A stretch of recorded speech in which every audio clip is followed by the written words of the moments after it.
tous, bienvenue sur le plateau Equinox Soir, votre décryptage quotidien de l'actualité, lundi à vendredi 19h-21h. Le 21 juillet 2021, le sous-préfet de l'arrondissement de Yaoundé 1er interdisait la manifestation publique. Grande marche républicaine projetée par le mouvement pour la renaissance du Cameroun, en abrégé MRC, prévue le 25 juillet 2021 de 10h à 18h, au motif de risque de troubles graves à l'ordre public et de risque de propagation de Covid-19. 2 jours après cette décision d'interdiction de l'autorité administrative, le Rassemblement démocratique du peuple camerounais choisit de se mobiliser le jour même où le MRC projetait sa manifestation, c'est-à-dire dimanche 25 juillet 2021. Par un communiqué et à l'occasion du retour à Yaoundé du couple présidentiel, le chef de la délégation permanente départementale du comité central RDPC pour le département du Foundi invite les présidentes et présidents des sections RDPC, OFRDPC et OJRDPC de sa circonscription à la mobilisation massive de leurs militants et militantes pour un accueil triomphal à la hauteur de l'événement. La suite, vous la connaissez, madame, monsieur. Il apparaît tout de même, dès lors, un certain nombre d'interrogations. Le risque de propagation de Covid-19 était-il plus élevé et circonscrit uniquement sur l'itinéraire que devaient emprunter les militants et sympathisants du MRC, à savoir Maïma Warda, Collège de la Retraite, Rond-Point Loncac. Cette mobilisation massive projetée des militantes et militants RDPC obéissait-elle aux dispositions des articles 7 et 8 de la loi numéro 90/055 du 19 décembre 1990 fixant le régime des réunions et manifestations publiques. Madame, monsieur, tout à l'heure à 20h, c'est la grande édition d'information présentée par Cédric Noufélé. Quant à moi, je vous retrouve après. Pour Equinox Soir, deuxième partie, ce sera le temps du débrief.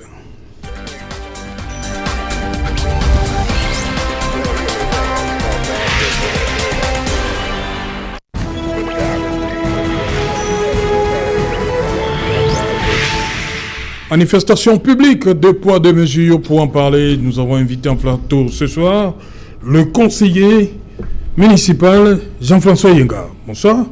Bonsoir, conseiller. Bonsoir Serge Alain, bonsoir à mes co-panélistes et ainsi qu'à vos millions de téléspectateurs. Voilà, Jean-François Yenga, conseiller municipal, hein? C'est bien cela? Oui, conseiller municipal. Dans la Mofou et à Kono? Oui, précisément à la mairie de Mbankomo. Oui. Oui, une mairie qui est gérée par Junior Fouda, le maire actuel de la mairie de Mbankomo. Vous-même, oui. Vous voyez le travail qui est fait, parce qu'il est accompagné par des valeureux conseillers municipaux que nous sommes.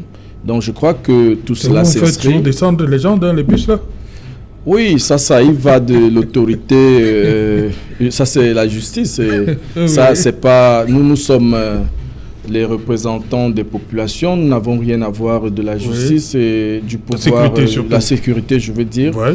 Donc je parle de ce qui est à mon niveau, c'est le travail qui est fait en Bankomo, oui. Le RDPC qui a battu tous ses adversaires lors des précédentes élections, est en train de gérer avec toutes ces populations. Ils sont fiers de ce côté-là, ces jours, parce que le travail est fait sur le terrain.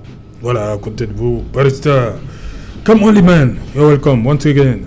Thank you so much, Mr. Sechalen.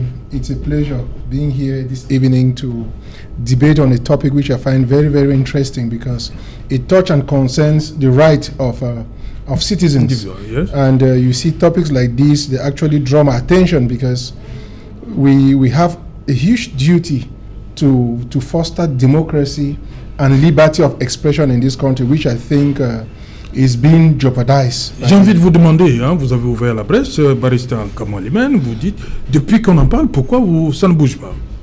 Well, because the state, we know for sure that the state is made up of people who don't actually listen to the cry of the people. The head of state, we hardly see him. We even doubt if he listens to us. and the ministers who represent him are like puppets, so to say, because they do everything to protect their job, and to them, nothing, the head of state should not hear that anything is wrong. That is why they do everything to contain or to forbid manifestations. Right. And in doing that, they are violating not only the constitutional rights of the citizens, they violate international treaties and that we've signed and ratified. Ok. Bonsoir, Maître Achille Ledjo. Bonsoir, bienvenue. Bonsoir, mon cher Alain. Bonsoir au copanel. Bonsoir également à tous les fidèles de cette production. Salutations militantes à tous mes camarades combattants SDF. Merci de nous avoir conviés à ces échanges que je pense pouvoir être cordiaux. J'invite également l'ensemble des militants SDF qui nous écoutent actuellement de rester sereins en ce qui concerne la tournée de monsieur le secrétaire général qui a commencé par les Bamboutous, doit se poursuivre dans la MIFI et je crois en septembre ce sera le tour du littoral, ceci en prélude au renouvellement des organes de base de notre parti. Vivement que cette tournée de monsieur le secrétaire général de notre parti, le camarade honorable Chomolo, puisse être accueilli par tout le monde de la même façon. Le renouvellement des organes, vous l'avez dit, c'est pourquoi la date est arrêtée déjà? Non, pas encore. Pour le moment, ce sont c'est une tournée de relance des activités du parti. Oui. Et je l'ai précisé, c'est en prélude au renouvellement du mandat des responsables de nos structures de base, à savoir les cellules, les circonscriptions électorales, les coordinations départementales et bien sûr les bureaux régionaux. Ok. À côté de vous, Pierre-Emmanuel Bignam. Bonsoir Pierre-Emmanuel. Bonsoir Serge-Alain. Bienvenue. Bonsoir, merci. Bonsoir également à mes copanélistes. Je n'ai pas l'habitude de le faire, mais je vais le faire ce soir. Oui. Un bonsoir particulier au président élu, Maurice Kamto, président du MRC. Vous n'avez pas l'habitude de le faire? Oui, je n'ai pas l'habitude de saluer le président. Il faut parfois, oui, de temps en temps, il faut quand même... ce changement? Non, parce qu'il m'est arrivé de penser au président aujourd'hui particulièrement et de lui faire ce clin d'œil-là. Ok. Vous êtes convaincu qu'il vous regarde, sûrement? Oui, il me suit. Même le président Paul Biya me suit en ce moment. Ouais, ok. Parce que le président de la République, Paul Biya, ainsi que tout son gouvernement ont toujours les yeux braqués sur Equinox et ils suivent toutes les émissions d'Equinox. Ça, je peux vous le rassurer. Voilà, merci. Bon, voilà, Jean-François Yenga, il y a eu ce communiqué, on va le dire comme ça, de Gilbert Timiévouna, de délégué permanent du département de Foundiougne, du comité central, qui a appelé les populations, pas les populations, qui invitait les présidents et présidents des sections RDPC, OFRDPC, OJRDPC à réserver un accueil triomphal à la hauteur de l'événement, demander chaque président de mobiliser en fait les militants pour accueillir le président. Mais on a quand même un souci avec ça parce que 2 jours avant, c'est-à-dire le 21 juillet, le sous-préfet de l'arrondissement de Yaoundé 1er interdisait une marche, une manifestation du MRC qui devait partir de Ouarda, Maïma Ouarda, pour ceux qui connaissent, pour la sous-préfecture, pour Rond-Point-Loncac est un peu plus haut. Comment comprendre cela? Il a surtout avancé la propagation de Covid. Mettons même de côté trouble à l'ordre public, parce que ça revient très souvent, mais propagation de Covid. Et là, Gilbert Timiévouna appelle le président à mobiliser. Comment comprendre ça? Comment vous, RDPC, vous comprenez, vous appréhendez cette situation? Oui, Serge Alain, je vais vous dire, Monsieur Harouna, je crois qu'il est docteur maintenant, qui est le sous-préfet de Yaoundé 1er. Je maîtrise bien ses activités, ses actions, parce qu'il était en Bankomo. Oui. C'est un monsieur pointilleux, il connaît l'administration. Et quand je vois ce qu'il fait, le travail qu'il abat maintenant, je salue ses actions. Le trésorier de notre parti a émis un vœu il n'a pas obligé les présidents de sous-section, il n'a pas déposé une autorisation de manifestation publique. Et même si... Il n'a pas déposé? Pourquoi? Non. Vous avez dit un communiqué de presse. Oui. Ah, il n'a pas besoin de passer par le sous-préfet. Écoutez, moi, Serge Alain, je vous dis, on n'a plus la liberté d'expression dans ce pays. Il a tout simplement parlé. Vous avez vu qui se mouvoir? Personne. Il est dans son rôle de dire réserver l'accueil au chef de l'État. Oui. L'accueil peut être même dans les réseaux sociaux, nous travaillons. Et je vais vous dire une chose. Lorsque on vous parle d'une demande d'autorisation de manifestation publique, il faut préciser le motif. Oui. Le motif du MRC, comme vous avez fait comparaison, le motif du MRC est tout le temps insurrectionnel. Et vous savez, l'une des fonctions régaliennes de l'autorité administrative, c'est de garantir la sécurité de l'État. Rien que à cela, on ne peut jamais accorder une autorisation au MRC. Jamais? Vous savez pourquoi? Non. Parce que le fait de dire président élu, c'est déjà une insurrection.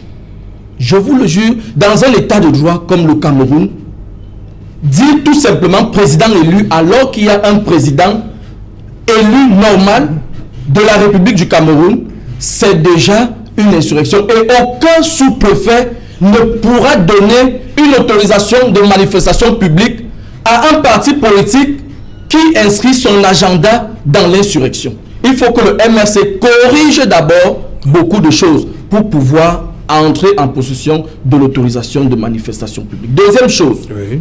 Le MRC annonce sa manifestation publique dans les réseaux sociaux. Et vous savez, il faut quand même... Attendez, il faut quand même... Le sous-préfet vous a dit... Non, attendez. Le MRC dépose la demande d'autorisation. Oui. Mais toutefois, il donne l'itinéraire dans les réseaux sociaux. Dans les réseaux sociaux, vous savez que la manifestation doit être encadrée. Oui. Comment est-ce que un parti politique peut savoir le nombre de personnes qui sera dehors quand ils font appel sur les réseaux sociaux? Ils peuvent avoir 4000 personnes, même 2 millions de personnes. Qui va donc encadrer 2 millions de personnes? Donc moi je crois que le MRC doit revoir sa logique, se réinscrire. Dans le MRC a une capacité de mobilisation? Non, écoutez Serge Alain, je vais vous dire d'où le MRC prend ces 2 millions de personnes. Oui, oui. Il y a 4 types de militants au MRC. Oui. Premier type de militant, il y a nos frères qui sont allés à l'extérieur et qui revendiquent la double nationalité. Ils sont en train d'exciter les Camerounais qui sont ici au pays à des marches. Parce que quoi? Ils veulent imposer au régime de Yaoundé de reconnaître la double nationalité. Donc, deuxième chose, il y a les homosexuels. C'est-à-dire, le MRC est fait d'une panoplie d'homosexuels qui veulent imposer au président de la République de reconnaître le statut aux homosexuels dans ce pays. Troisième chose, il y a ceux-là qui ont demandé l'asile politique. C'est gigolo, Loris, où c'est écrit Wilfried et Kanga, machin. Non, je vous en prie. Oui, qui ont demandé. Oui, bon, en tout cas, oui, on reste pour toi, je comprends. Il y a donc un autre registre de petits gigolos qui sont en Europe parce qu'ils disent que ils ont demandé l'asile politique. Ce sont eux qui, à tout moment, excitent ceux qui sont au Cameroun. Ils excitent leur famille, ils excitent leurs amis à entrer en route. Ce ne sont pas que les militants du MRC. Maintenant, comme le MRC ne connaît pas d'où peut venir la chute, ils sont dans... Il y a un quatrième type, hein, vous êtes pas trois là. Il y a un quatrième type. Oui. Le quatrième type maintenant, c'est la base MRC. Parce qu'il y a une branche MRC qui est rattachée à la base.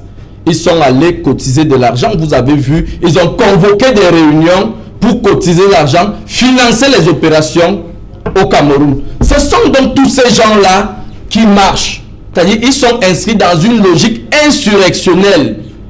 Ils se cachent donc avec le MRC, parce que le MRC aussi est dans cette logique insurrectionnelle. Monsieur Harouna, qui est dans le préfet de Yaoundé premier, le sous-préfet de Yaoundé premier, qui a plus d'informations que nous parce qu'il travaille dans le renseignement, et avec le renseignement, il sait donc à qui est-ce qu'il peut donner l'autorisation de manifestation publique. Vous avez lu, si vous avez lu monsieur Gilbert Chimevouna, quel est le but? Le but, c'est de réserver un accueil triomphal à celui-là que l'État, que le peuple camerounais a donné mandat de diriger le pays. Vous voyez le but? Si vous allez voir le but de la marche au MRC, c'est totalement insurrectionnel.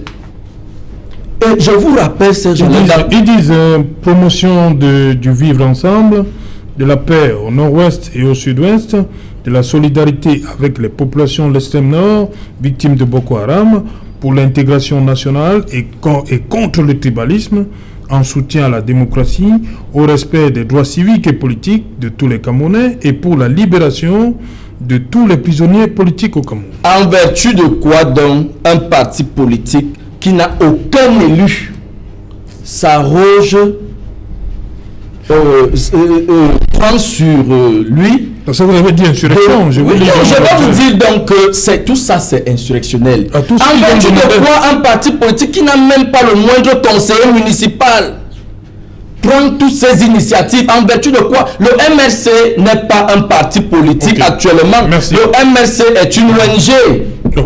Mais qui peut mobiliser 2 millions hein? Non, je vous ai dit que ces gens-là ne sont pas les gens du MRC. Ils se cachent derrière la logique insurrectionnelle du MRC. Je vous ai dit, il y a 4 catégories de personnes. Ce n'est pas le MRC. Merci, le conseiller Jean-François. Je sais que vous allez répondre. Hein? Mais je crois que Barista a demandé la parole. Allez-y. Serge, je suis obligé de parler en français parce que...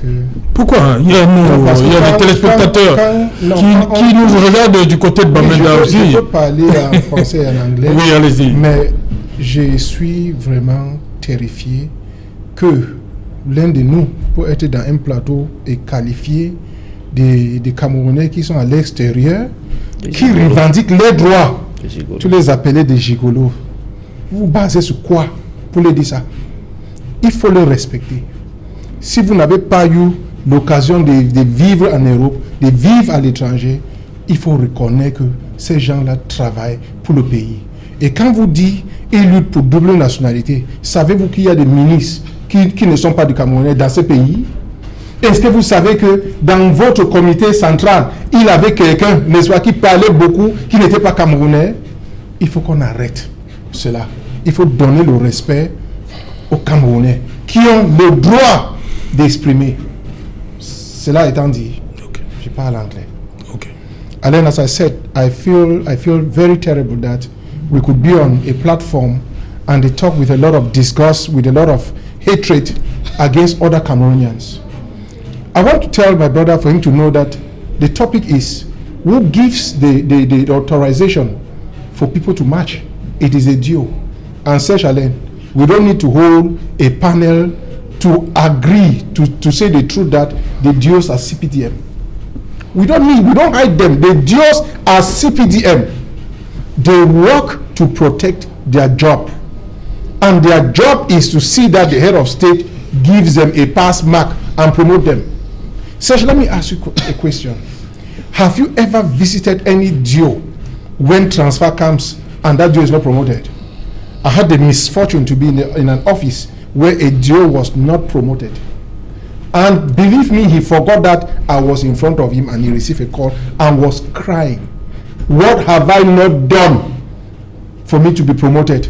The junior ones have been taken and promoted to as a senior divisional officers, and I'm here still as... You understand? If people can go to that extent, then you can imagine what they can do to have promotions. Alain, let me tell you something. I have a lot of respect for Maurice Kamto because he understands that this country will need a change. Only people who don't think beyond the squares will think that President Paul Biya is the rightful person to be in this country. No. He is a president I don't refuse. Yes. But that other Cameroonians can do better in the situation where we are. That is the truth that we should not blind them. And then I want to make it very clear that the right to manifestation is an inherent right. When I say inherent, it means you are born with. Tu es né avec, because it's a human right. Right to liberty is a human right. And Cameroon has signed treaties, conventions to that effect. And don't forget that our constitution makes provision for the respect of our liberty. So nobody should stand and say that because this party will come and it will be an insurrection. No. Who tell you that when CPDM they go out, it's not insurrectional? When they write and they put those placards, President Avi, Long Leon, all those things, is it not an insult to other Cameroonians who believe that there should be change? we should say the truth to Cameroonians. Ok. Ouais, Pierre-Emmanuel Bignard, vous voulez rebondir après la sortie de Jean-François Yenga? Oui, bon, je ne vais pas rebondir par rapport au propos de Jean-François Yenga. Non, je vous pose la question. Il dit que tant que vous n'allez pas revoir un certain nombre de choses, ça revient. Hein? On a suivi ça ici sur ce plateau la semaine dernière. Et là, qu'est-ce qu'il y a lieu de faire? Je vais intervenir. Que vous n'aurez jamais. Je vais intervenir sur la thématique. Oui. 2 poids, 2 mesures. Oui. Nous avons observé ces derniers temps les mobilisations dans diverses régions de notre pays et dans diverses villes des militants du RDPC pour manifester leur soutien au président Paul Biya. Ils se sont mobilisés. Pour les uns, ils ont eu des autorisations de manifestation publique. Pour d'autres, ils n'en ont pas eu. On a vu que ces mobilisations ne sont pas limitées au niveau de leur base militante, mais les mobilisations ont eu également lieu sur les réseaux sociaux. Ils ont mobilisé, communiqué dans les réseaux sociaux. Et dans la même période exactement, le mouvement pour la renaissance du Cameroun fait une demande d'autorisation de manifestation publique, avec un itinéraire bien tracé, partant du carrefour Maïma jusqu'au carrefour Ndonkac. Oui. Alors, je pense que nous sommes en train de vivre une fois de plus une manifestation de la dictature la plus absolue. Parce qu'on ne peut pas comprendre que dans un État où l'expression de liberté publique, individuelle et collective est inscrite dans notre Constitution depuis plus de 30 ans aujourd'hui, et que nous en sommes encore au point où un parti politique continue à essayer de façon catégorique, et M. Yenga vient de confirmer sur ce plateau, que le MRC n'aura jamais d'autorisation de manifester dans ce pays. Et c'est le cas depuis la création du MRC. Ça ne date pas de 3 ans aujourd'hui de la dernière élection présidentielle. Depuis la création du MRC, nous n'avons jamais reçu une autorisation de manifester dans notre pays. Ce musellement que le régime nous impose, et impose également aux partis de l'opposition. Je parle, il y a Maître Ledjo qui est à côté de moi, au cadre du SDF. Il peut vous dire, quand est-ce que, la dernière fois, est-ce que le SDF a reçu une autorisation de manifestation publique? Ça date de très longtemps. Ça date de très longtemps. Donc, pour le MRC, c'est 100% de refus d'autoriser à manifester. Pour les partis d'opposition, c'est plus de 80% de rejet. Donc, globalement, le parti État RDPC s'est accaparé de tout. Il nous prive de notre liberté de s'exprimer, parce que la manifestation, il faut que les Camerounais le sachent. Manifester publiquement, c'est une expression de la liberté d'expression. C'est une expression de la démocratie dans un pays. Il n'y a pas que les élections qui sont une illustration ou une expression de la liberté de la démocratie. Même les marches publiques, les manifestations publiques sont inscrites dans notre constitution. Alors le RDPC se constitue tout le temps comme étant un violeur de la loi qui s'impose à tous les Camerounais. Pour ce qui concerne les propos de M. Yenga, parce que je ne peux pas laisser ça passer sur un plateau, qu'on traite mes amis de parti de gigolo. Ce que je peux dire à M. Yenga, c'est qu'il y a un adage qui dit que la première impression est la bonne. Et je crois que j'avais eu raison de traiter M. Yenga une fois de Tintin. Et effectivement, ce monsieur, c'est un Tintin, c'est un destin animé. Parce que il fait honte. Je vous mets il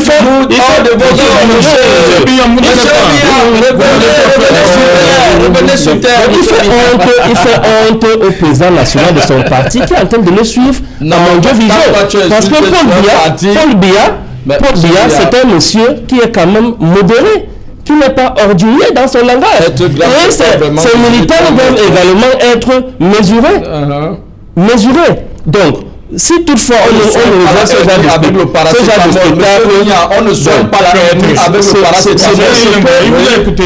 Donc, ce que je veux dire, c'est que actuellement, et tout récemment, le Cameroun a été classé 40e sur 50 pays en Afrique dans l'expression de la démocratie.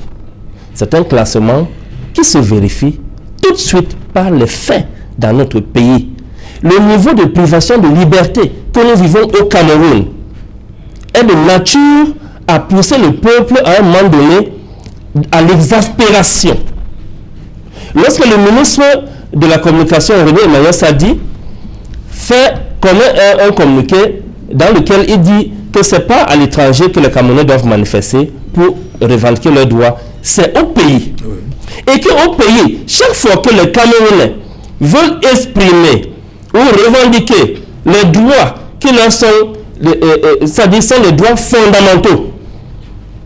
Les droits fondamentaux. Par exemple, la marche pour laquelle on a arrêté les militants du MRC le 22 septembre dernier, les objectifs de la marche étaient tels qu'il fallait que l'État nous fasse l'audit sur les 3 000 milliards qui ont été loués à la CAN et nous explique pourquoi est-ce que cette CAN a avorté.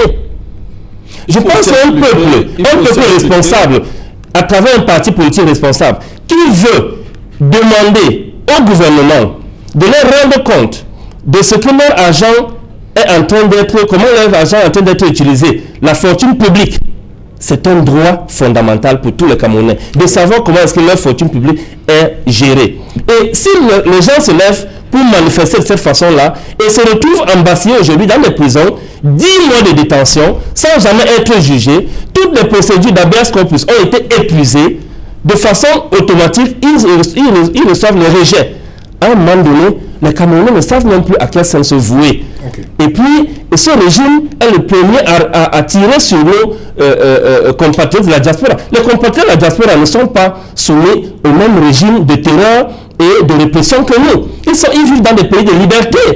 C'est des enfants qui partent d'ici à travers le désert et qui passent par le Maroc, passent par la Méditerranée, bref tous les efforts pour entrer dans les pays démocratiques. Et lorsqu'ils sont dans ces pays démocratiques et qu'une occasion se présente pour manifester le ras-le-bol qu'ils ont vécu au Cameroun, ils vont le faire. Donc, il faut que le RDPC change de façon de faire. Le président Paul Biya est en train de me suivre en ce moment. Oui, ok. Merci. Je crois qu'il doit faire quelque chose pour détendre cette atmosphère qui est très crispée en ce moment. Voilà. Maître Achille Lodjo, cette situation, on sait que le SDF c'est toujours plein. Pour la seule région du littoral, près de 52 demandes, toutes ont été rejetées par l'autorité. Donc ça c'est un sujet sur lequel les militants SDF ont beaucoup de choses à dire. Hein. Effectivement. De poids, de mesure. C'est pas pour rien. Je veux dire, la problématique du jour n'est pas anodine. Bref, en ce qui concerne le SDF, aujourd'hui, nous pouvons dire avec une notoriété établie que nous sommes le parti politique de l'opposition ayant échoué le plus d'interdictions, de déclarations de manifestations publiques. Quand vous avez donné la parole tout à l'heure au représentant du RDPC sur ce plateau, quand il déblayait son argumentaire, j'avais un peu froid au dos et ça me revient à cette formule que j'ai toujours empruntée et que je le dis haut et fort. En 38 ans de gabégie, le RDPC a mis ce pays à genoux. Et quand vous voyez un jeune défendre Mordicus, M. Paul Biya, quand vous voyez un jeune défendre le RDPC, deux choses, ça c'est pour moi, ça m'engage. Première chose, soit celui-là se bat pour ses intérêts personnels, attend des nominations, jouit des avantages de l'article 2, soit véritablement il faut s'interroger sur sa santé mentale. Quel Cameroun doit-il laisser à ses enfants? Est-ce ce Cameroun à genoux, véritablement? Je me pose des questions. Quand il catalogue les militants d'un parti politique, il y a les homosexuels, il y a les... Je dis, soyons moins condescendants. S'il faut cataloguer, moi, je pense qu'au RDPC, il y a des militants du RDPC qui vont fuir ce pays quand bien avant partir. Il y a d'autres, je dis, ils sont nombreux qui vont fuir vous êtes de ce quelle pays. branche du MRC, du SDF? Quand vous parlez tout à l'heure, je vous écoutais, non? Oui, religieusement, oui. Faites la même chose. Écoutez-moi religieusement. Je vous relance. Après, moi, c'est vous le policier de ce plateau. Alors, permettez. Donc, je dis que il y a des militants au RDPC qui seront contraints de fuir ce pays. Pas parce que quelqu'un les chasse, mais parce qu'ils auraient vu qu'il n'y a plus de parapluie. Donc, je pense que les libertés publiques au Cameroun vraiment sont étouffées. Pourtant, ce sont des libertés qui sont consacrées dans notre Constitution. Quand vous regardez le préambule de la Constitution de 1996, c'est bien écrit là-bas que le Cameroun est attaché aux libertés fondamentales telles qu'elles sont inscrites dans la Charte des Nations Unies, la Déclaration universelle des droits de l'homme, la Déclaration africaine des droits du peuple, ainsi de suite. Tous ces textes à valeur internationale, le Cameroun y a souscrit. Alors, sur le plan de son organisation, la loi de 90, la loi numéro 90, voire base 054 du 19 décembre 1990, organise les manifestations publiques. Nous ne comprenons pas comment l'opposition peut déclarer une marche. Elle est toujours interdite. Mais alors, lorsque c'est le RDPC, elle est toujours acceptée. Est-ce que vous savez que ça, ce sont même les germes de l'insurrection? Le fait de croire qu'il y a les sous-Camerounais et les vrais Camerounais. Les sous-Camerounais font partie de ceux-là qui vont demander ce qui est de droit, constitutionnellement consacré, légalement encadré, mais vous refusez. Alors que de l'autre côté, les mêmes cas de figure, alors on accepte. Prenez le cas du 25 juillet, la déclaration du MRC. Quand vous lisez véritablement l'objet, qu'est-ce qui est insurrectionnel dans ça? Sont sérieux. Qu'est-ce qui est insurrectionnel dans la marche du MRC du 25, je vais de la marche projetée du 25 juillet dernier? Qu'est-ce qui est insurrectionnel? Le MRC n'a pas d'élu, au nom de quoi il demanderait tout ça? Non, je reste sur... Je ne veux pas faire les commentaires de M. Yenga, qui en réalité fait le culte de la personne du sous-préfet de Yaoundé Premier, au lieu de poser son argumentaire sur des principes axiologiques fondamentaux. Le préfet lui dit risque de propagation du Covid. Le sous-préfet. Le sous-préfet, mais ce même sous-préfet devait rapidement rappeler alors M. Timiévouna, suite à son communiqué, pour rester logique, il devait dire, monsieur, votre communiqué risquerait de propager le Covid, donc ressaisissez-vous rapidement. C'est quand même le responsable de l'arrondissement. Il laisse passer. Et de l'autre côté, il vous dit, risque de propagation du Covid. C'est cette politique de 2 poids 2 mesures qui doit finir par embraser ce pays. Quand vous passez tout le temps à dire Paul Biya président à vie, vous pensez que ça c'est quoi? Ça c'est de l'insurrection. C'est-à-dire que si ce n'est que monsieur Paul Biya, personne d'autre n'a la matière grise pour gérer ce pays, nous vous disons faites attention. Ce pays aujourd'hui, on vous regarde, mais demain vous allez passer dans l'opposition.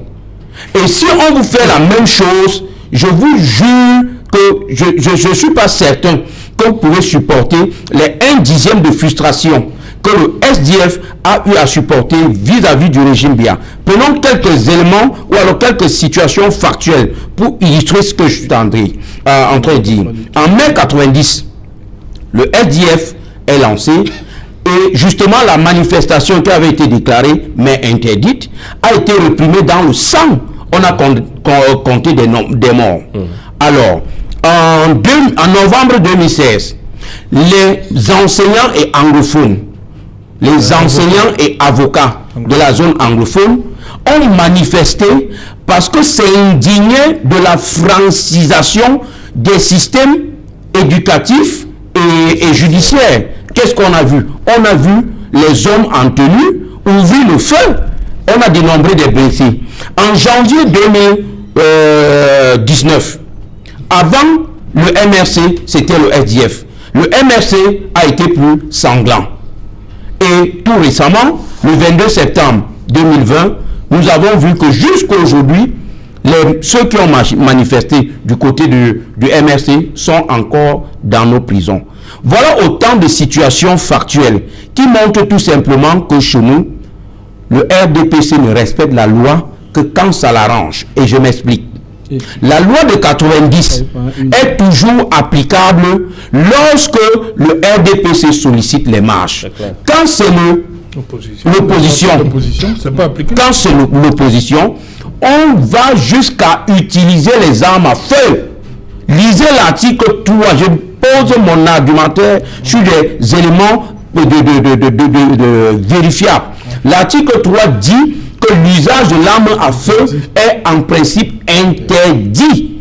Mais on a vu avec les marches, je veux dire avec le SDF en 90, avec le MRC en 2019, comment ils ont ouvert l'arme à feu. Et l'alinéa suivant vous dit du même article, dit que même l'usage de la balle blanche est interdite.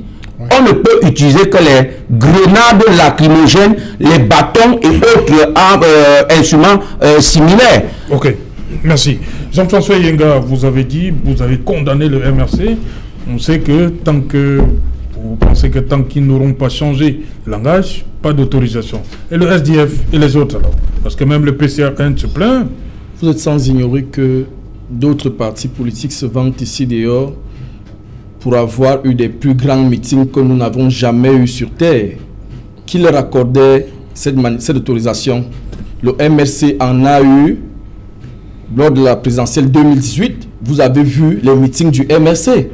Vous avez vu les meetings. Ça, c'est le contexte. Non, mais c'est ça que je vous dis. Serge-Alain, on vous autorise lorsqu'on sait que ce que vous revendiquez est fondé. C'est de ça qu'il est question. Ce n'est pas de ça. Attendez. Écoutez. Maître Le Joe. Peut-être vous êtes... Je sais que vous êtes Je sais que vous... Écoutez. Je dis, c'est moi qui détiens la parole ou bien c'est vous. Vous m'avez fait à devoir le tourner jusqu'à la base. Je ne vais pas laisser que vous débutez certaines choses. Pendant la campagne électorale, écoutez, pendant la campagne électorale, vous ne déclarez pas. Vous ne déclarez pas. Vous dites simplement à l'autorité administrative, nous allons faire un meeting ici là.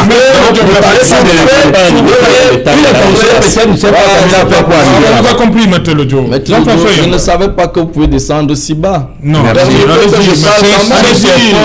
éclairer la lanterne des téléspectateurs, je l'accepte. Je parle quand même. Je reviens sur mes propos en vous disant, lors de la campagne électorale, on a permis à ce que tous les partis politiques entrent en gestation dans tout le Cameroun. Nous avions vu Serge Espoir Matomba sillonner tout le Cameroun. C'était une faveur?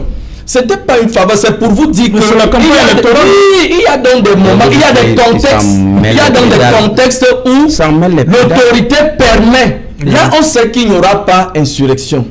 Mais je vous dis, Serge Alain, le parti que vous voyez, le MRC, n'a aucun autre tremplin que la guerre au nord-ouest, n'a aucun autre tremplin que les Camerounais qui vivent mal, n'a aucun autre tremplin que... Donc tout ce qui est insurrectionnel.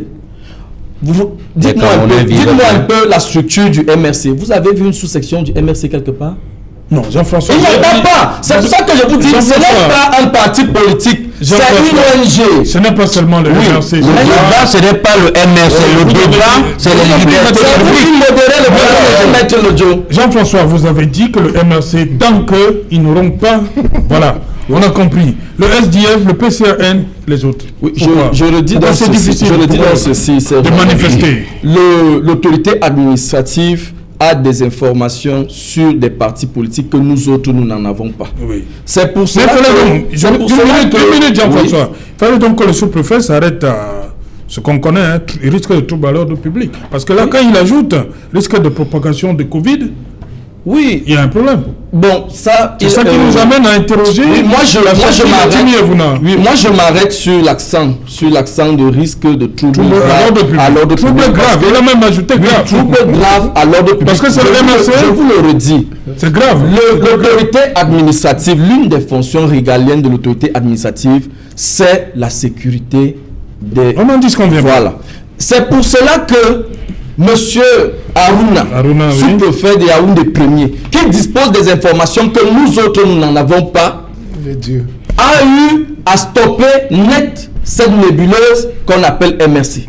Et je vous le redis sur ce plateau, Serge Alain, tant que le MRC ne va pas changer sa ligne, le MRC n'aura pas... Parce que M. Paul Biya, en 38 ans, a su garder la sécurité des Camerounais. M. Paul Biya, ils disent que le Paul Biya n'a rien fait. M. Paul Biya, son excellence, M. Paul Biya n'a rien fait. Mais je vous rappelle que Serge Alain, M.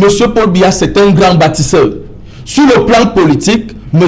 Paul Biya est l'un des rares politiciens qui ont pu assurer la stabilité d'un État pendant plus de 30 ans. Ça, personne ne va me dire le contraire ici. Je mets ça à l'actif des Camerounais, non de M. Paul Biya. À l'actif des Camerounais. M. Paul Biya est un grand bâtisseur. Okay. Monsieur Paul Biya, je vous le rappelle, Monsieur Paul Biya ne travaille pas avec n'importe qui. Tous les ministres que vous voyez là, vous allez bien dire ce que vous allez dire. C'est des intellectuels, c'est des hommes d'État, des paternalistes, c'est des messieurs. Paul Biya est le pouvoir incarné de la démocratie.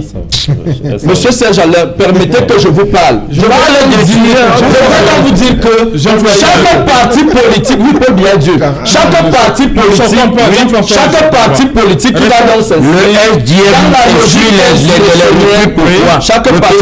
va donc s'inscrire dans la logique insurrectionnelle. Est-ce que le SDF et le PCR1 sont inscrits dans cette logique insurrectionnelle? Qu'est-ce qui motive donc les refus difficiles? Je vous dis, Serge Alain, je suis du politique, n'est-ce pas? Oui. Je sais, dans le politique, je sais que on autorise la manifestation lorsqu'elle est délimitée, lorsque l'objet est bien précisé, oui, et lorsque parfois même on passe jusqu'au nombre de personnes. Dès qu'un parti, ça c'est quelle loi? On dénombre même. On dit parce que vous ne pouvez pas, tel nombre de personnes, vous ne pouvez pas aller dans les réseaux sociaux dire nous allons marcher. Vous ne maîtrisez pas le nombre de personnes qui peuvent se lever.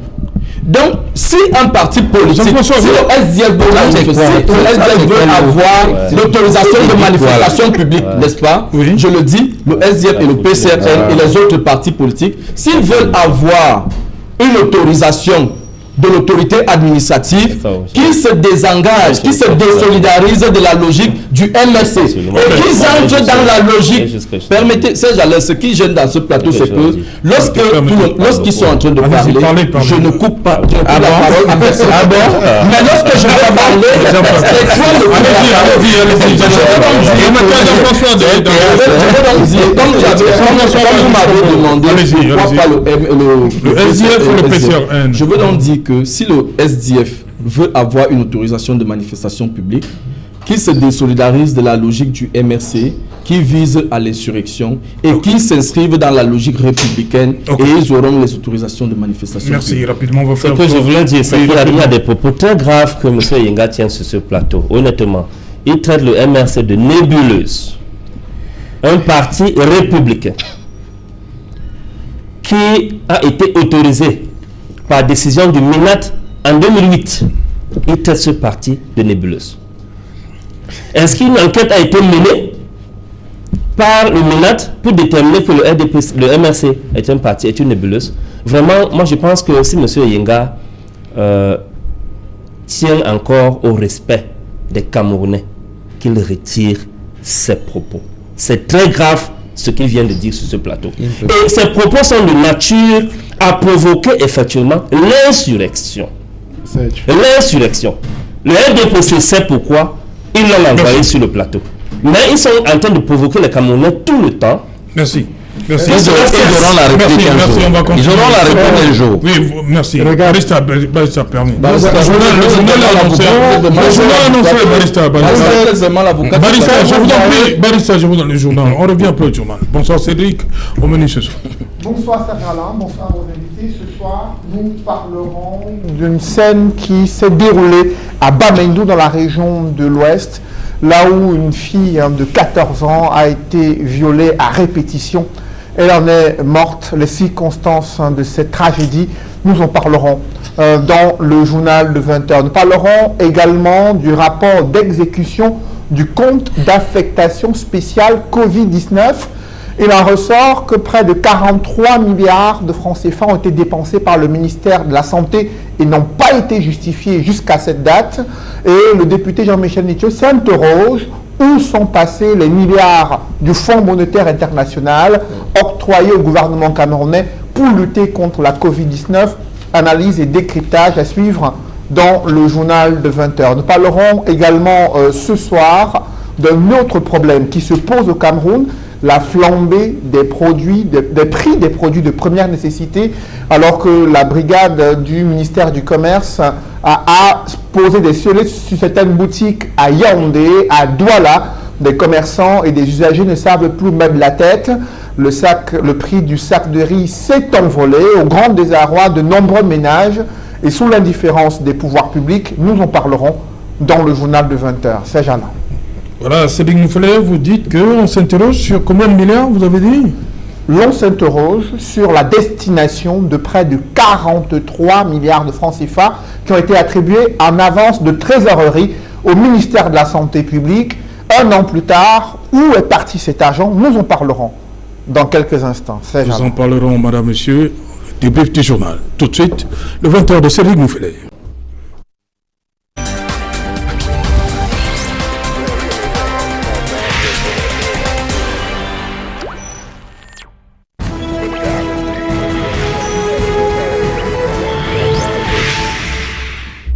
Retour sur le plateau Equinox, deuxième partie, c'est le temps du débrief, toujours en compagnie de Barista Kamoa Limen, Pierre-Manuel Bignam, Maître Achille Ledio et Jean-François Eyenga. Jean-François Eyenga, comment on explique qu'une administration comme celle-là peine à sortir des éléments justificatifs pour l'argent débloqué?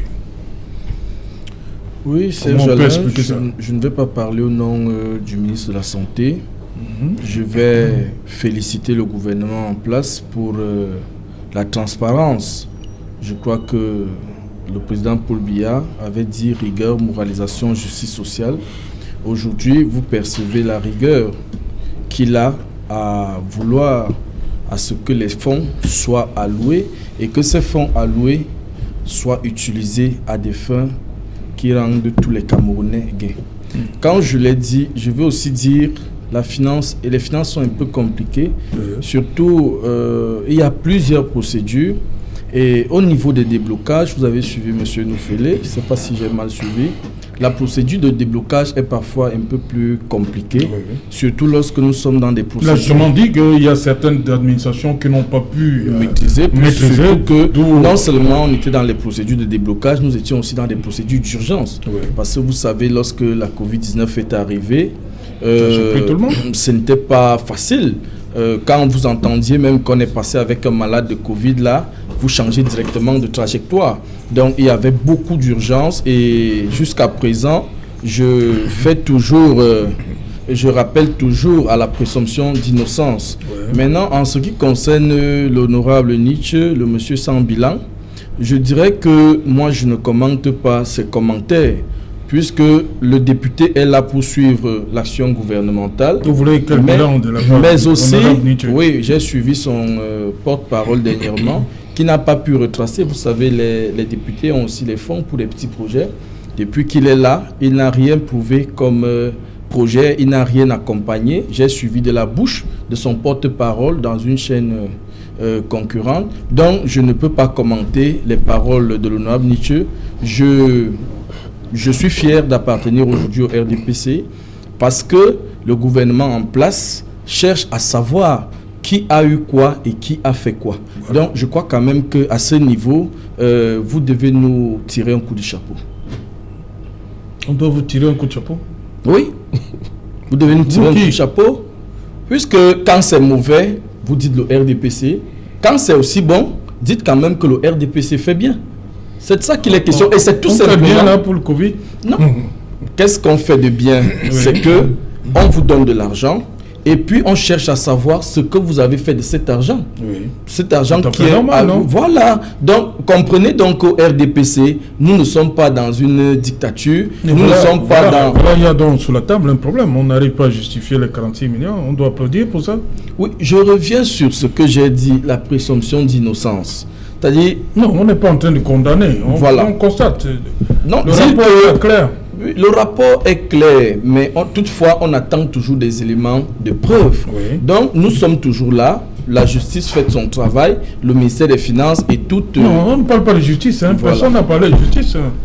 Donc, plateau conseiller Jean-François. Oui, je veux reprendre mes propos, Serge Alain. Oui, je voudrais que vous félicitez le gouvernement en place pour le travail qui est fait. Oui. C'est-à-dire, c'est quand même sérieux lorsque quelqu'un donne de l'argent et cherche à savoir où est passé cet argent. Voilà. Donc, on constate aussi qu'il y a des gens qui ont pris de l'argent, on leur demande que montrez-nous ce que vous avez fait de cet argent. Le président Paul Biya est clair là-dessus. Non, c'est pas le président, on parle de 46 millions. Non, moi je parle au nom de mon président. Je parle au nom de mon président qui a dit tout le monde qui a touché à l'emploi au fonds Covid rentre. C'est quand même clair. Je n'ai pas besoin qu'on félicite parce que c'est ça. Non, vous devez féliciter le président Paul Biya qui a dit rigueur, moralisation et justice sociale. Que cette rigueur se voit. Okay. Un père qui demande les comptes à son fils. Ce que je t'ai donné, tu as fait quoi de ça? Où est passé cet argent? Okay. Ce qui n'est pas vu ailleurs. Vous avez suivi dans certains partis politiques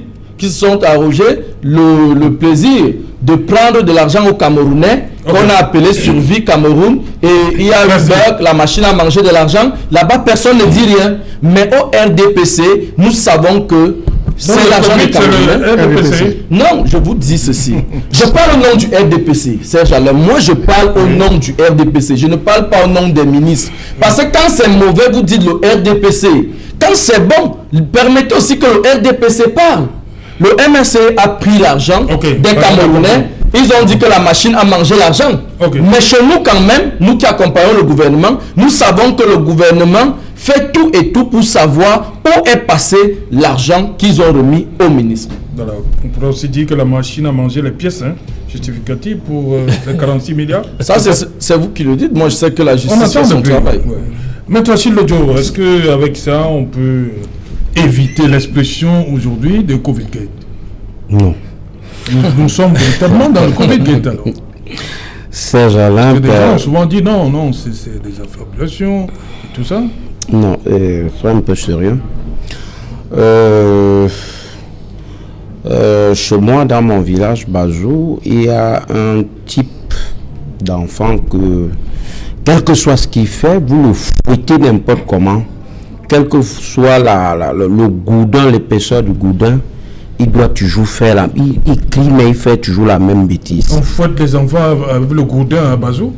C'est une expression. Non, c'est pas une expression. C'est l'expression de ce que vous êtes dans le parti politique. Non. Quelle que soit la brimade que tu dois attribuer à l'enfant, certains, ils sont toujours dans la même bêtise. Oui. Et je voulais prendre cette image pour essayer de cataloguer mon frère Jean-François qui, malgré ses bouts, il part partout, ramasse l'argumentaire n'importe où, ça ne passe pas.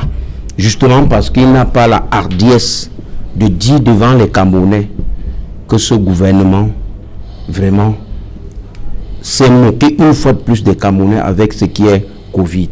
Il n'a pas, je ne sais pas s'il vient sur ce plateau être porte-parole du RDPC ou d'un gouvernement.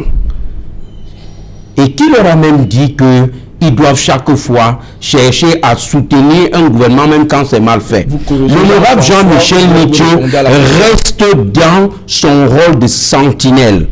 Ce samedi avant-hier, nous étions encore en Mandjap. Un quartier, un très, très fond de Douala 3e, où l'honorable Jean-Michel Nitieux est allé présenter, n'est-ce pas, son trophée de sentinelle de la République aux populations de ce côté-là. Aujourd'hui, c'est lundi, c'est-à-dire 2 jours après, la population, la communauté nationale et internationale a encore l'information suivant laquelle l'honorable Jean-Michel Nitieux reste encore la sentinelle. Il veille sur nos dépenses.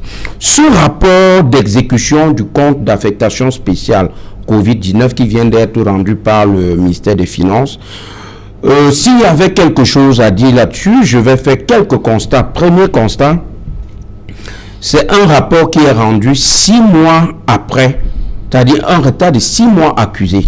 Or, quand vous regardez les accords scellés entre le Cameroun et le FMI, le ministère des Finances avait pris l'engagement de produire semestriellement, c'est-à-dire après 6 mois, un compte d'utilisation, un compte de dépenses, ce qui n'a jamais été fait. On se rend également compte que ce compte d'affectation spéciale Covid a été mis en place suite au décret du Premier ministre du 22 juillet 2020. Et ce compte a effectivement été approvisionné de 161,8 milliards de francs CFA. Et avant que le ministre, je veux dire le Premier ministre, ne prenne le décret du 22 juillet 2020, le ministère de la Santé publique avait déjà reçu un certain montant, c'est-à-dire 44,83 milliards. Et tout ce qu'on nous donne en termes de rendu, on ne voit pas où est passée cette première somme qu'on avait d'abord donnée au ministère des Finances. Quand il fait un ratio entre l'argent qui a été mobilisé hors budget et l'argent qui a été ordonnancé, il y a un gap. Il y a un gap. Et dans son rôle de veille, il dit que effectivement, monsieur le ministre des Finances, sur la base de votre propre rapport, cette fois-ci, on ne sort pas de votre rapport. Sur la base de votre rapport, il y a un certain nombre, je veux dire, il y a un certain montant que vous devez justifier. Il y a erreur sur la marchandise.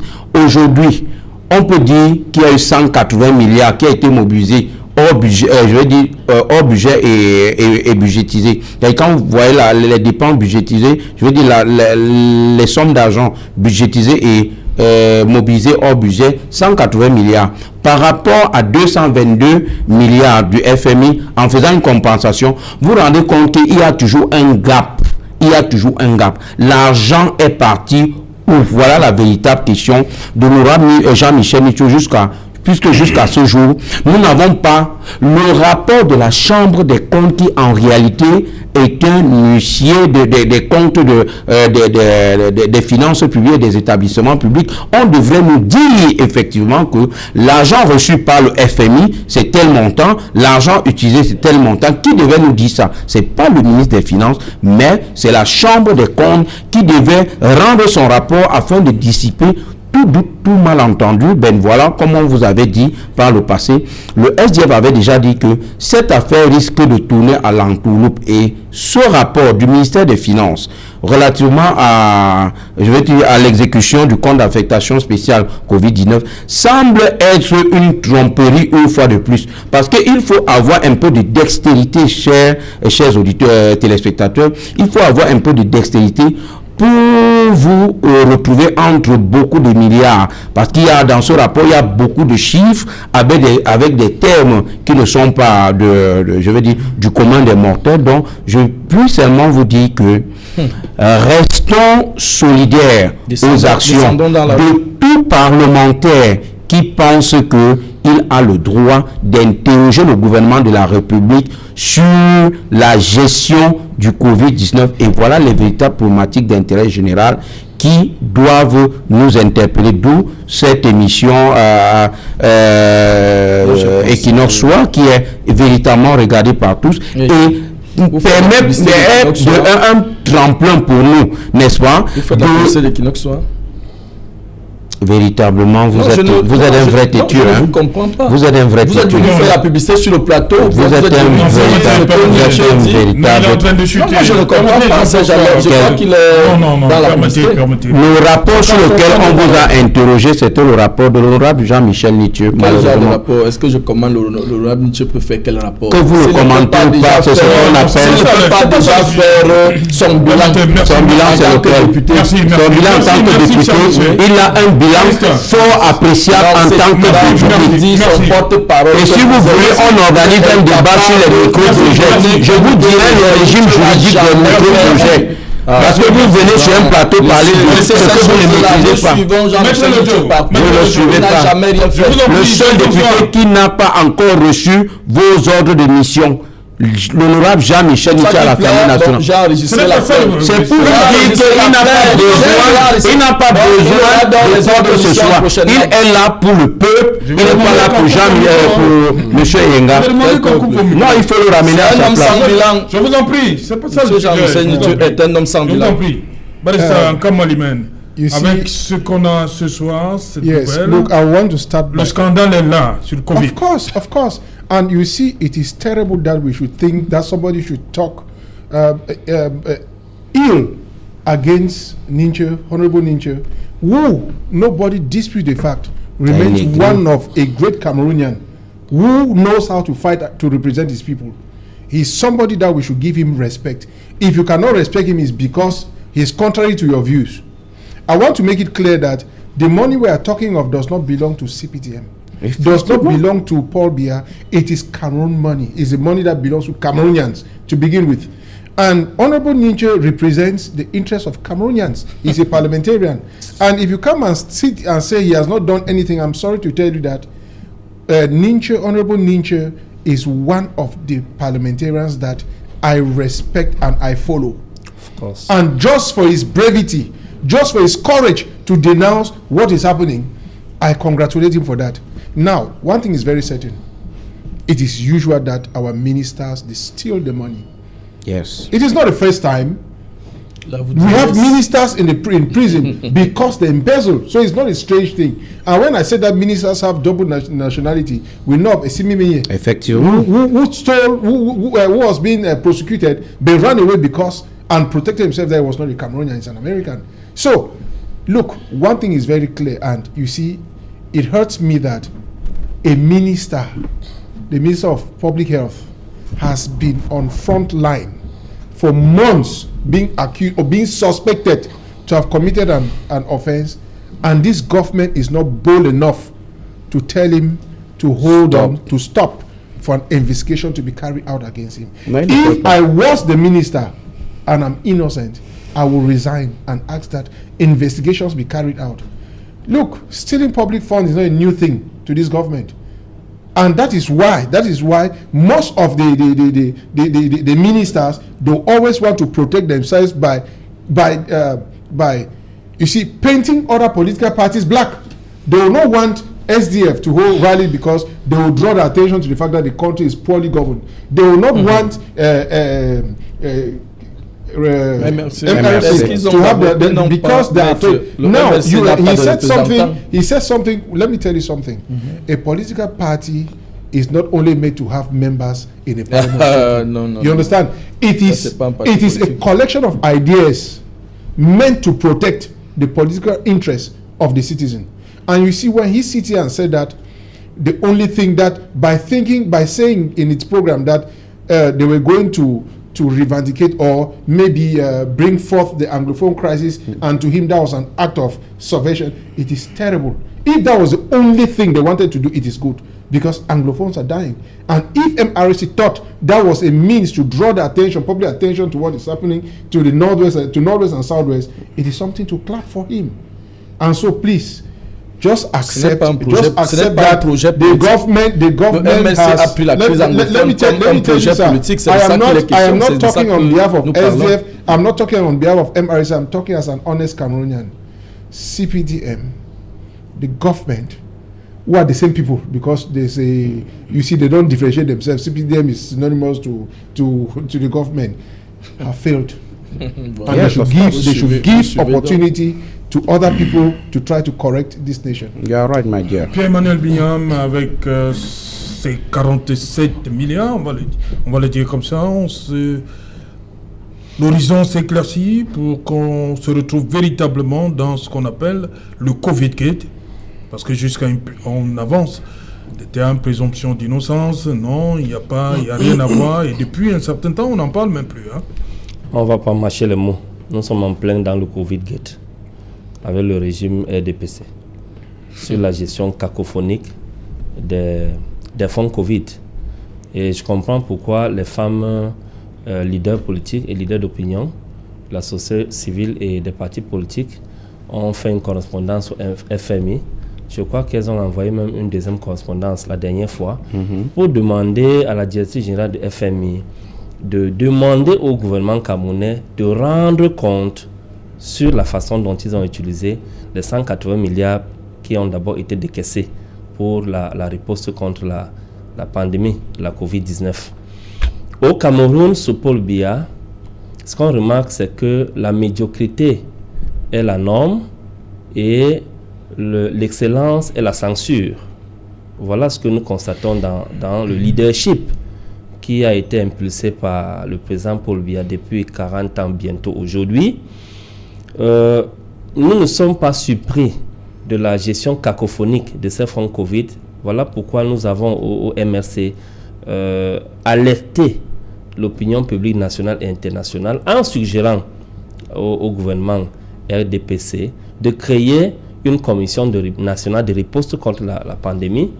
Et cette commission devait être inclusive. Tout le temps, le régime RDPC refuse de travailler de façon inclusive parce qu'ils aiment la gestion opaque et cacophonique de la fortune publique.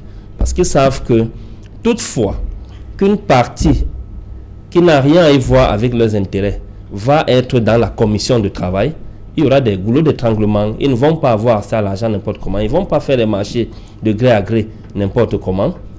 Les 45 milliards dont on parle aujourd'hui, presque 46 milliards, ne sont que l'iceberg. C'est l'iceberg. On parle globalement d'une enveloppe de 220 milliards dans un contexte où le pays a une dette publique au développement de plus de 10 000 milliards. Parce qu'il faut souvent le préciser. 10 000 milliards. Combien de générations vont rembourser cet argent? Et on continue à gérer la fortune publique comme si c'était une propriété privée des uns et des autres. Manaouda Malachi ne va pas démissionner parce que les gens ont détourné plus de 3 000 milliards. Ils ont eu des promotions. Les gens ont détourné les ordinateurs à plus de 75 milliards destinés aux enfants. Ils ont été promus ministre d'État. Alors vous voulez que le jeune Manaouda Malachi lui démissionne comment? Alors qu'il n'est qu'à 46 milliards. Alors voilà le comportement du régime en place. Et c'est ce que nous décrions tous les jours. Les populations camerounaises vivent dans une situation de paupérisation extrême. J'ai l'habitude de le dire, les gens blaguent. Les gens meurent d'eau potable ici à Douala, même ici à quoi où nous sommes. Il y a encore des populations qui meurent de choléra parce qu'il n'y a pas d'eau potable. Ne parlons pas dans les zones reculées. Les femmes meurent de la césarienne, qui est un acte de gratuité pour beaucoup de pays aujourd'hui dans le monde entier et même dans la sous-région CEMAC. Nous n'avons pas de route. Nous avons des difficultés à avoir de l'électricité en plein régime. On a des problèmes de scolarisation de nos populations. On a le paludisme qui continue à tuer les gens au Cameroun. Alors, il y a tellement de problèmes pour que ce gouvernement continue à nous brandir une telle moquerie.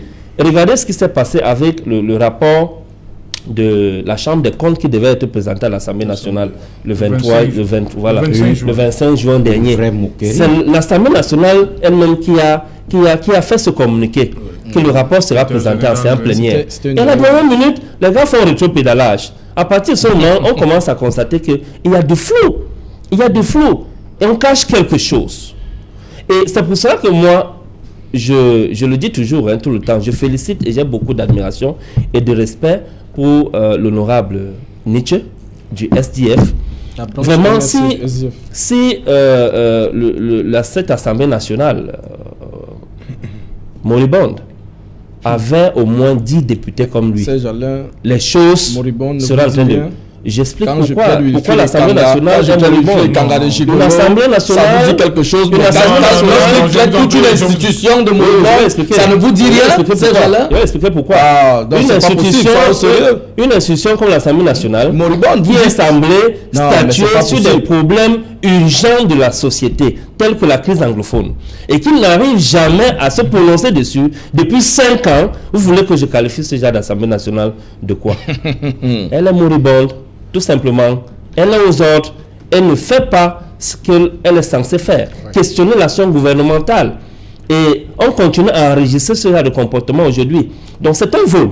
C'est un vol. On n'a pas besoin de juger les gens, de dire que ce sont des procès d'intention. C'est un vol parce que le régime de Yaoundé est habitué au vol. Il y a au moins 4 ou 5 gouvernements qui sont en prison avec les premiers ministres dans ce pays. C'est connu aux yeux de tous. Il y a des gouvernements entiers qui sont en prison. Donc, c'est la gestion cacophonie de cette situation qui nous a plongé, de la pandémie, qui nous a plongé dans cet état de choses actuellement, et on est en plein dans le scandale. Voilà, on va terminer par le sujet principal. 2 poids, 2 mesures. Comment faire pour sortir? D'abord, barista Kamalimen. Comment arranger cette situation-là? It's that every political party, every citizen should be given the right. As simple as that, and that the DOs should respect the provisions of the Constitution and the laws governing manifestation. They should not be tied to one political party and think that the country depends fully on that party. They should do that work well. Okay. Maître Joe? Je pense tout simplement que les administrateurs doivent essayer de respecter l'esprit. Est-ce qu'ils peuvent le faire? C'est ça la grande. Ils peuvent le faire s'ils ont un peu d'ardiesse, s'ils ont un peu de courage. Parce que, voyez-vous, les libertés publiques, à travers le droit, par exemple, de manifestation publique, c'est même l'essence des démocraties modernes actuellement. Vous ne pouvez pas parler de démocratie moderne sans parler de manifestations publiques. C'est l'une des manières ou alors l'une des possibilités d'expression d'un parti politique. Et la démocratie admet aussi la contradiction. Je ne suis pas d'accord avec ce que le pouvoir en place fait. J'organise une manifestation. Elle est consacrée par la Constitution en ce qui concerne le Cameroun, organisée par la loi de 90, laquelle loi dit tout simplement que vous devez déclarer. Et si l'autorité administrative n'est pas d'accord, l'autorité administrative vous donne un autre itinéraire ou alors tout simplement pardon? Le deuxième volet, c'est que soit on donne l'itinéraire ou alors on peut annuler. Il peut annuler, ça voilà. C'est l'exception. Le principe, laisse-moi développer. Le principe, c'est qu'on autorise, je veux dire qu'on délivre le récépissé de déclaration. C'est une obligation. Et maintenant, s'il y a une interdiction, ce qui n'est pas interdit aussi, permettez le pléonasme, s'il y a une interdiction, alors qu'est-ce qu'il y a lieu de faire? On n'emprisonne pas les gens parce qu'ils ont marché, parce qu'ils ont bravé l'interdiction.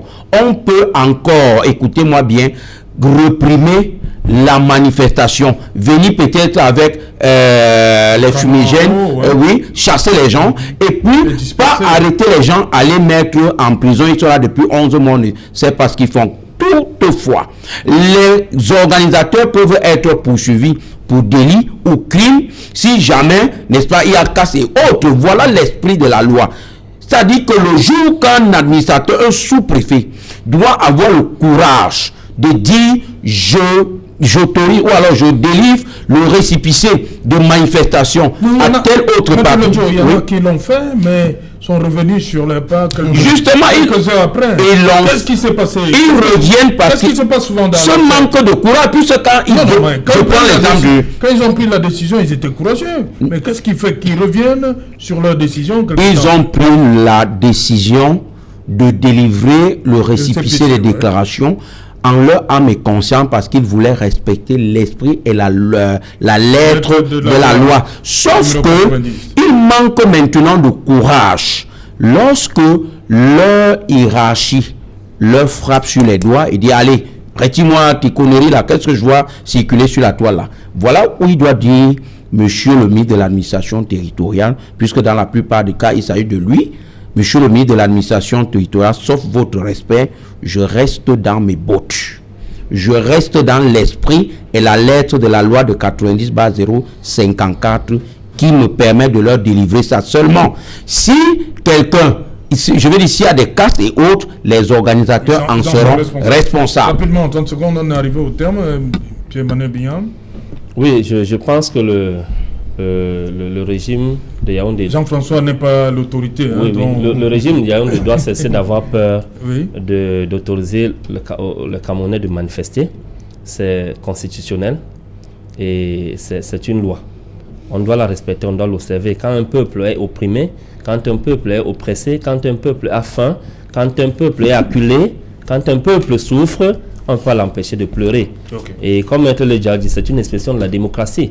Et on sait que les itinéraires sont souvent tracés. Il faut que le régime de Yaoundé ait peur, sorte de la peur de la manifestation publique des Camerounais. À partir de ce moment qu'ils encadrent cette manifestation. Okay. C'est pour ça qu'ils ont la force publique. Vous pensez que si la force publique se déploie sur un itinéraire bien tracé, ils ne pourront pas maîtriser les quelques brebis. Je vous prends un petit cas. Hein. Les manifestations du 22 septembre, les manifestations pacifiques que le MSC a organisées le 22 septembre 2020, nous étions en interne très bien organisés. Est-ce que vous saviez qu'il y avait des cellules en interne dont le rôle était de démanteler toute personne qui aurait un comportement suspect? Gardez ça, on va en parler un jour. Gardez ça. Voilà, merci. Voilà, Jean-François, pour sortir de l'émission, 30 secondes. Oui, Serge Alain, je vais dire ici aux Camerounais qu'il n'y a pas 2 poids 2 mesures dans les libertés oui. de manifestation publique au Cameroun. C'est tout simplement que la plupart des partis politiques d'opposition ont des agendas cachés. Ce sont des partis politiques... Oui, écoutez, Serge Alain, ce sont des partis politiques à caractère insurrectionnel. Donc, nous invitons donc ces partis politiques à s'inscrire dans la logique... Ils sont nombreux maintenant? Oui, à s'inscrire dans une logique républicaine. C'est-à-dire que accompagner le gouvernement dans ses fonctions régaliennes, oui. que ces partis politiques cessent de prendre, de tout noircir, puisque vous ne pouvez pas dire tout le temps que le président Paul Biya a fait 40 ans et qu'il n'a rien fait, il n'a jamais rien fait, que ces partis politiques cessent de s'auto-croyer le titre de président élu et qui s'inscrivent tout simplement dans le calme et dans l'harmonie tel que prôné par le président de la République, son excellence Paul Biya. S'ils ne disent plus président élu, vous allez autoriser. Puisque le simple titre, je vous l'ai dit, président élu est une insurrection. Maintenant, dès qu'ils vont s'inscrire dans cette logique, oui. ils auront des autorisations. Et là, ils ne vont pas.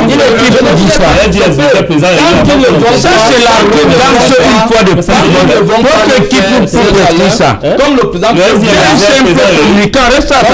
Paul Biya a reçu mandat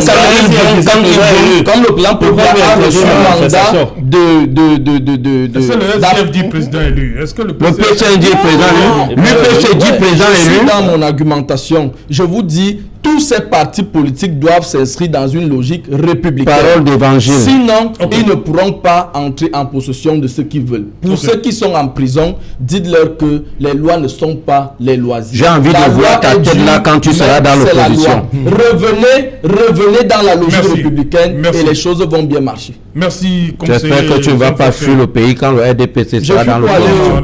Ah oui, je suis pour aller où je suis pas. Merci mon cher Serge Alain. Ils ne sont pas sur ce plateau. Ils nous écoutent. Mais ils ne sont pas là. Non, c'est une nouvelle que je suis en train de leur envoyer. Balsera fuit le pays. Et tu utilises ce canal pour envoyer là-bas. Je vous en prie. Thank you, Barrister, for coming. I'm thankful. It was a pleasure. Voilà, merci Pierre-Emmanuel Bignam. Merci. Voilà, merci à vous. Le SDF est honoré une fois de plus. Voilà. Le RDPC aussi, non? Très honoré. Je remercie déjà l'avocat des 2 partis politiques qui était là. Et il a bien fait son travail. Je crois qu'il aura les honorés. Et toi, les tiens, l'article 2 arrivera avec nomination. Nous sommes arrivés au terme de ce numéro et qu'il en soit. On se retrouve demain lorsqu'il sera 19h. Bonsoir. Yaoundé premier. Chez moi, il y aura même